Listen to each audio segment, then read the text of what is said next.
All good things this time of year. Many of us give of ourselves, whether it's the gift of time or service. In our next story, Deputy Janovic shares one story that has created a bond for life.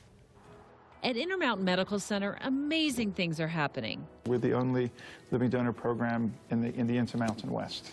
We'll tell you more about that in a minute. But first, let's talk about the liver. It's so quiet, though. It just sits there. It does its job. In fact, the liver has several different jobs. It processes the food we eat, metabolizes vitamins and minerals, cleans our red blood cells, creates bile, and is an important source of heat for our bodies. And even more amazing, We can take 2/3 of the liver, and within a short space of time, it's grown back by 90%. within 2 months to be exact. All this makes the liver ideal for a living donor transplantation, which is done right inside these doors. And that brings us to Carson's story. Everything was fine. I was very active, playing hockey, just doing school, being a teenager. In his senior year of high school, Carson was experiencing itchiness, mostly on his legs.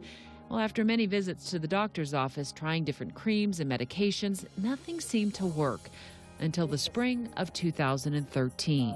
I was at an Easter party with some friends. Somebody saw that I was yellow. Several tests found Carson needed a liver transplant. His declining health forced him to make some tough decisions. I quit both my jobs, had to withdraw from school.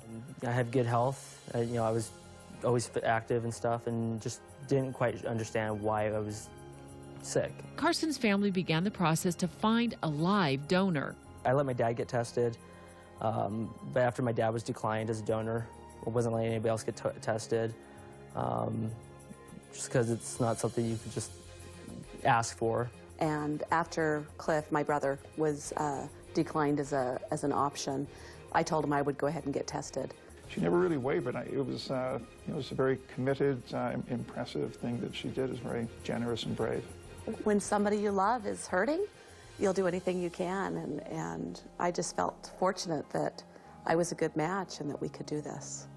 Then began months of testing. I went in for a full day of CAT scans and MRIs. I had an EKG done, and then I had to meet with a psychologist, a psychiatrist, a social worker. It's really extensive. Finally, a date was set, July 7th. And after a very long and grueling surgery, both Carson and Liz were able to recover together. Basically, we just sat in chairs across from each other and just fell asleep. Yeah. Now, 5 months later, Today's day 153. Carson and Liz have a whole new appreciation for life.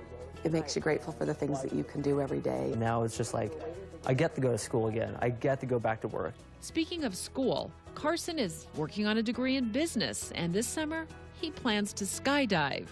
I'm a few jumps away from my license.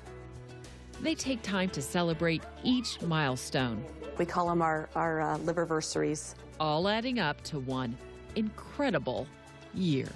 This is exactly why we love doing this kind of work.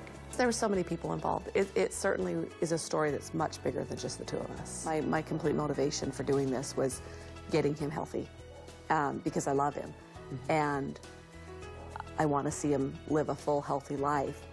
And when asked if they had plans to mark their 1-year liverversary, Oh, we're having a big party, aren't we? You want to come skydiving? No.